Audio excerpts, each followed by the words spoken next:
Hey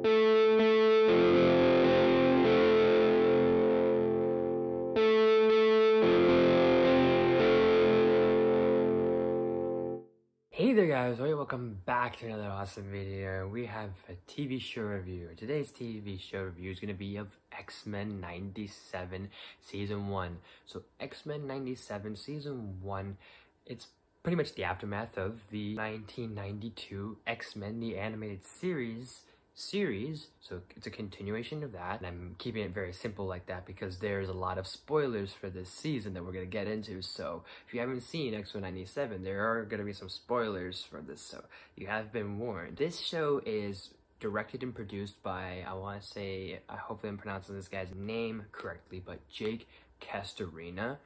This is the first time I heard about him. I don't think this is his debut. There might be, maybe he might have some filmography or TV-ography that he's done, but this is the first time I've heard of him. And honestly, to get out the basics and the meat and the potatoes out of the way of this, that everyone does a bang-up job in terms of the animation, in terms of the cast, in terms of everything surrounding the X-Men. They really captured the essence of the X-Men. I'm glad Disney really did this series because number one, they really do want to stay true to how the X-Men and the mutants are treated. And also, this could be perhaps a good way for us to be hopeful and optimistic that, hey, we could get a good X-Men series out of the MCU somewhere down the line. X-Men movies. And of course, there's all those cameos that we've talked about before, which are phenomenal, pretty awesome. The main thing I want to really get into with this series that I've had this up and down thing going on for me is that it's interesting to me that this series has had a lot of moments where it will rectify or retcon some issues that I might have had. Let's take a few of these for example. The series establishes that Charles Xavier is dead. And I was like, okay, that's a great idea. This concept of how do the X-Men kind of prevail without Charles Xavier, their mentor, their teacher, their father figure around. How will they thrive? And then you have, obviously, Magneto taking over as the mentor, the father figure, the leader of the X-Men, and seeing that arc where he's now a good guy, he's changed, he wants to redeem himself. I like that. But then towards halfway into the series, we see that Charles Xavier is actually alive, and they kind of, I think they say that he faked his death, so that way Charles can have a life, and his X-Men could have a life, since he's living up in space with Lilandra from the Shi'ar Empire. And part of me at first hated that idea, because I was like, I liked this at first, this idea of Charles Xavier being dead. I know that sounds very morbid, but I liked the idea of how do you thrive without Professor X? And then you kind of bring him back and say, hey, he's okay, you know? But they fixed it in a sense that makes sense to me, that I was like, okay, I kind of see the reasoning, I kind of see the method here, so I don't mind it. So that kind of gets rectified, that kind of retcons itself, because I was like, that was a problem I had. But then it's the series then goes ahead and explains a way that makes sense to me, that goes, okay, I can bypass that and say, you know what, I'll let that slide. There's a weird moment out of the blue, out of nowhere, Rogue and Magneto have this weird senpai relationship that made me cringe a bit.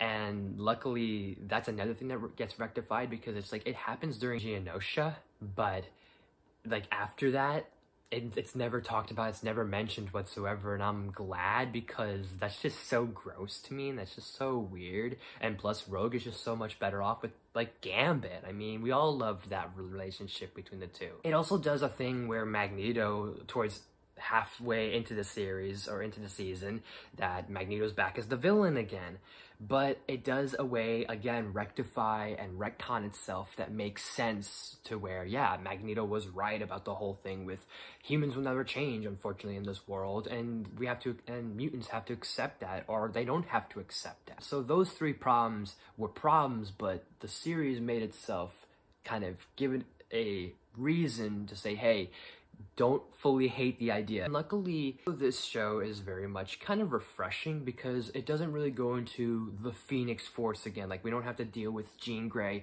struggling the Phoenix Force and becoming Dark Phoenix. We don't have to deal with so much of that. We get like a small portion of the Sentinels, so it's not too much like Days of Future Past. Like basically it covers and kind of basically says we're not going to go over the same shit that you've seen every dozens of time in every X-Men movie. It basically covers different bases, covers some new grounds. Yes, we do see Apocalypse at the end of the season, it's a post-credit scene, but it feels like we're not going to tread the same water we did with X-Men Apocalypse, the movie. We're going to probably tread with something else, hopefully.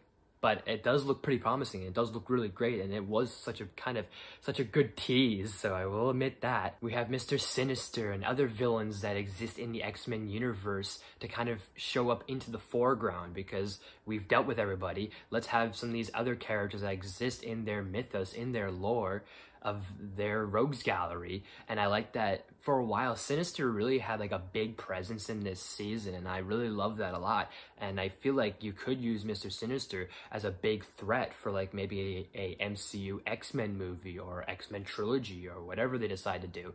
And I really love that because he was always like the right-hand man. He was always the lapdog to Apocalypse's leash and everything.